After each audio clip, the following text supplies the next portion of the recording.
Nous sommes revenus à Saint-Louis parce que nous étions à Saint-Louis il y a de cela 5 ou 6 mois lors d'une visite de prospection qui nous avait permis de discuter un peu, de prendre contact avec les Saint-Louisiens, de présenter brièvement le parti et il était question de revenir quelques mois plus tard pour procéder à la mise sur pied du comité départemental ou de la coordination provisoire. Alors, c'est avec beaucoup de plaisir que nous venons toujours à Saint-Louis, qui est notre ville par essence, puisque nous y avons fait nos humanités universitaires. C'est pourquoi ce matin, nous avons démarré avec une conférence à l'Université Gaston Berger de Saint-Louis sur le thème des APE, parce que par ailleurs,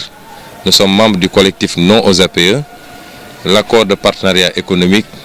que les pays de la CEDEAO veulent signer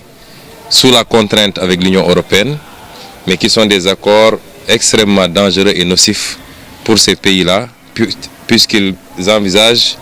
de créer une zone de libre-échange entre la première puissance économique du monde, qui est l'Union européenne, et l'une des dernières, sinon la dernière, c'est-à-dire la CEDEAO, qui a 12 pays considérés comme les pays les moins avancés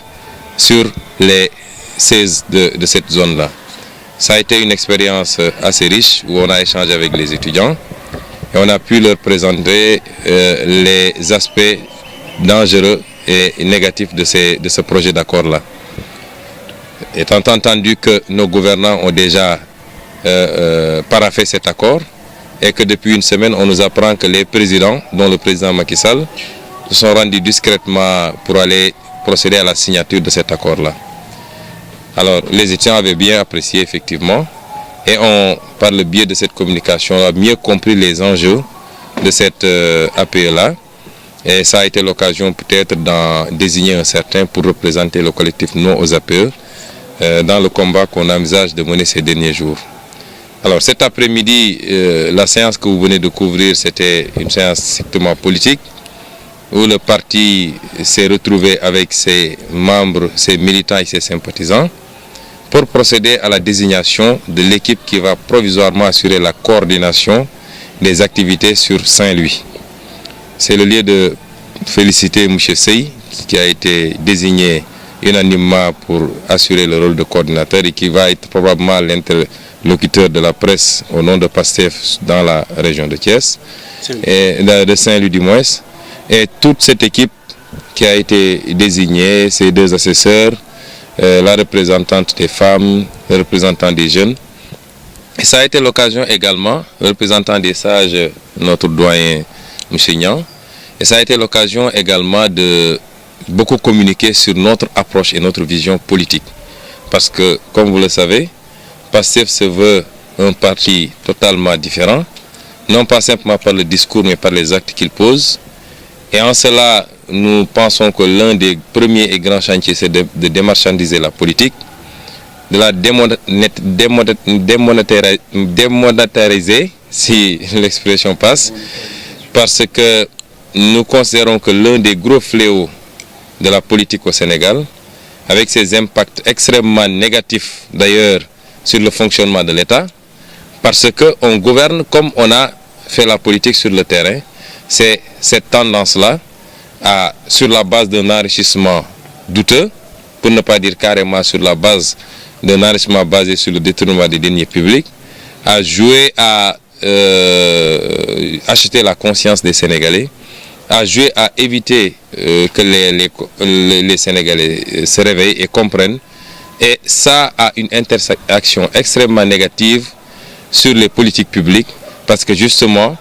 l'argent des Sénégalais, l'argent du contribuable, les impôts que nous payons et qui étaient destinés à entreprendre des politiques publiques dans le domaine de l'éducation, des infrastructures, les politiques agricoles et tout ce que vous voulez, une partie de cet argent est détournée pour enrichir des classes politiques et pour leur permettre de s'aménager des matelas financiers pour mieux faire la politique. Alors nous, PASTEF, nous envisageons de faire la politique autrement. Et c'est pourquoi nous avons tendance à dire que nous faisons de la politique citoyenne d'ailleurs. Et nous pensons qu'il est temps que les citoyens comprennent. Vous allez dans les grandes démocraties, personne, aucun homme politique n'ose venir proposer aux citoyens français, américains, italiens de l'argent en contrepartie d'un vote. Il est temps que le peuple comprenne que voilà des aspects qui ont toujours trahi et dévoyé un peu le choix démocratique et qui fait qu'on a l'impression de patauger ou de faire du surplace, sinon de reculer carrément, parce que on choisit des hommes non pas sur la base de leurs valeurs, de leurs compétences, de leur discours, de leur probité, mais on les choisit parce que simplement ils ont été là, ils sont venus avec des valises d'argent, ils sont venus avec du riz, etc., etc. Et nous, la jeune génération politique, nous devons de rompre avec ces pratiques-là et mobiliser des citoyens autour de la notion fondamentale du patriotisme. Il nous faut revenir à cela. On ne fait pas de la politique pour être milliardaire, on fait de la politique pour servir son pays, pour servir sa localité, au détriment de sa santé, au détriment peut-être de ses propres ambitions personnelles. Mais c'est cela la politique, et vu sous cet angle-là, il n'y a rien de plus noble. Vu sous cet angle-là, il n'est pas possible de dire que la politique est sale, encore moins de dire que les politiciens sont sales. Justement, vous soupçonnez le président Macky Sall. Pourquoi j'ai parlé au conditionnel en disant qu'on nous aurait appris, qu'on nous a appris que, à l'exception du président nigérian, du président mauritanien et d'un troisième que je ne retiens plus, le Gambien du moins, les autres se seraient rendus en Europe pour aller signer l'accord. Et nous trouvons ça dans un site aussi sérieux que le site de Enda Kassit, qui est une organisation quand même internationale sérieuse et reconnue. Mais pour le moment, je parle au conditionnel. Et nous disons, justement, sur les APE et sur beaucoup d'autres choses, nous très tôt on a dit que nous invitons les autorités à faire des APE un débat public. Parce que ça engage tous les Sénégalais. Vous voulez signer un accord qui risque de compromettre toutes les chances de développement intégré de nos peuples. Vous ne pouvez pas mettre en compétition l'industriel sénégalais avec l'industriel français ou avec l'industriel allemand. Il est évident que nous n'avons aucune chance. De la même manière que l'agriculteur et tout ce qui peut s'en suivre. Et nous pensons que c'est un débat national qui doit s'ouvrir. Ça ne peut pas être une affaire du président de la République et de son ministre du Commerce. Il faut que ce soit un débat ouvert. Que les partisans du pour acceptent de croiser le fer avec les partisans du contre dans des débats ouverts et que le peuple puisse comprendre quels sont les enjeux. Ce n'est pas seulement par rapport aux APE. Nous avons vu tous les débats qu'il y a aujourd'hui autour de la gestion du pétrole qu'on aurait découvert au Sénégal. Il faut que le contrat de recherche et de partage de production qui a été signé par l'État du Sénégal avec les entreprises pétrolières soit rendu public. Et c'est une exigence du pacte de transparence de l'UEMOA qui dit que désormais, tous les accords signés dans le cadre de la gestion des ressources humaines doivent être, le pacte de transparence et de bonne gouvernance, tous ces accords-là doivent être rendus publics et que vous, à travers un seul clic, vous pouvez entrer dans le site du gouvernement pour savoir comment est-ce que nos ressources minières, nos ressources pétrolières, toutes nos autres ressources sont gérées. Nous avons exigé également que l'accord sur la fameuse affaire ArcelorMittal soit rendu public. C'est des exigences de transparence simplement. Et aujourd'hui, il se susurre que le président Macky Sall aurait signé. Nous disons, ce qui est sûr, c'est qu'ils avaient paraphé depuis le 10 juillet 2014. L'Union européenne s'est réunie et a, de son côté, procédé à la signature depuis le 17 décembre 2014. Ça ne me surprendrait aucunement que nos présidents aient signé ces accords-là. Maintenant, qu'est-ce qu'on envisage de faire? Nous sommes membres d'une coalition, d'un collectif qui s'appelle Collectif Non aux APE. Dans lequel du moins vous retrouverez des organisations de la société civile telles que le Y'en a marre, le M23, le collectif des blogueurs du Sénégal. Vous retrouverez des formations politiques telles que PASTEF. Dans cette semaine-ci à venir, c'est vrai qu'à côté il y a une coalition également et que la jonction est en train d'être faite à ce niveau-là. Mais même cette semaine-ci, une demande d'autorisation a été déposée à la préfecture de Dakar pour organiser une marche pour dire non aux APE. Il y a un plan d'action dont vous serez informés ultérieurement, mais nous sommes décidés à mener ce combat jusqu'au bout parce que nous considérons que ces accords-là, c'est du néocolonialisme. Ces accords-là, c'est une tentative de vassaliser nos États et d'annihiler toute perspective, toute possibilité de créer un développement intégré à partir de nos propres capacités. Et c'est en cela que nous considérons que c'est dangereux et que nos autorités qui continuent à avoir ce complexe du colonisé et qui s'aplatissent devant les Occidentaux à chaque fois qu'on leur dit signer quelque part, n'ont pas le droit d'engager le peuple sénégalais sans qu'un débat soit ouvert au préalable. Et ce débat, j'interpelle l'Assemblée nationale. Malheureusement, on n'en est pas. On a des députés grassement payés à ne rien faire. Mais l'Assemblée nationale aurait dû se saisir de ce débat depuis longtemps. Parce qu'ils ont été élus par le peuple pour cela. Et poser le débat, étudier sérieusement cette question des APE-là. Et on se serait rendu compte que quand même, il y avait à boire, à manger par rapport aux intérêts du Sénégal et de toute la zone CEDEAO. lenn benn ci problème yi ñu am ñun ci suñuy démocratie mooy dañuy am ay njiit yoo xam ne dañoo tàmm di engagé peuple bi te duñu mus a wax ak peuple bi ba leeral leen li ñu leen di engagé lu mu barki Dembo Ndiaye lañ fi dem Paris dem ne signé nañu ay engagement pour 3927 milliards loo xam ne bor la ci Sénégal waxuma la ñun waaye suñuy sët sax dinañu toog di fay bor boobu te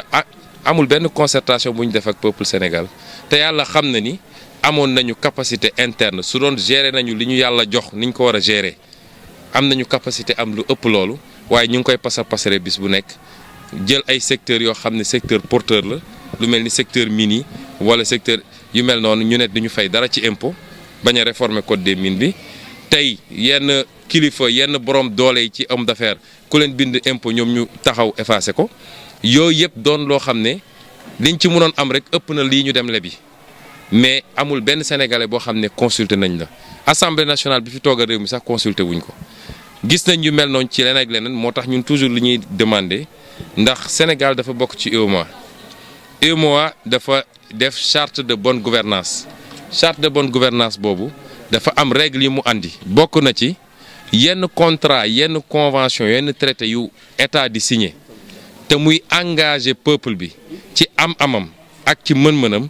dañ ko war a rendre public ba yow mii ak man mi ma xam ni kii ñu jiite engagé na ma ci lii ndax suñuy impôt moo koy fay après donc ci noonu li ñuy signé ci wàllu pétrole war nañ koo publier Sénégal yëpp xam li ñuy signé ci lu mel ni dossier ArcelorMittal war nañ ko publier Sénégal yëpp xam lu mu doon engagement yi ñu jël Paris war nañ koo publier Sénégal yëpp xam lu mu doon waaye lii ñu wax nii nga xam ne mooy danger bi gën a rëy mu accord de partenariat économique yi dañ ko war a publier mais mieux encore dañoo war a ubbi débat national ndax loo xam ne lenn ci ay sénégalais ndax domaine bu technique la sénégalais yi ko xam bëriwul mais lenn sénégalais ci ñi ko xam te mën peeg ko nee nañu lii baaxul ci réew mi ba créer ay collectif ak ay coalition ñoom seen ministère du commerce ak ñoom président de la république ñoom ñoo ne baax na ci réew mi mais nañu ubbi débat national yéen journalistes yi ngeen arbitré ñu wax peuple bi ku nekk défendre say argument soo demee tey Europe accord de partenariat Europe yi Europe Union européenne bëgg a signé ak États-Unis wala yi mu bëgg a signé ak Canada tey débat national la ci Europe et am na loo xam ne dañu dem ba nit ki société civile européenne moo jóg taxaw ne lii duñ ko def ñu delluwaat gannaaw moo tax boobu ba léegi mënuñu ko signé mais ñun suñuy réew lan moo tax le peuple bi nga xam ne ñoo leen fi teg ñoom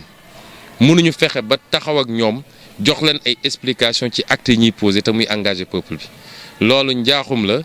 te loolu opacité la ci gestion moo tax nun ñu ne nee nañu signé nañu am na ay firnde am na ay information yoo xam ne dañ koo jëlee ci ñu wóor ñe dem nañu signé te yëgaluñu ko nit ñi moo tax damay wax au conditionnel mais su dee def nañ ko def nañu lu rëy mais xam nga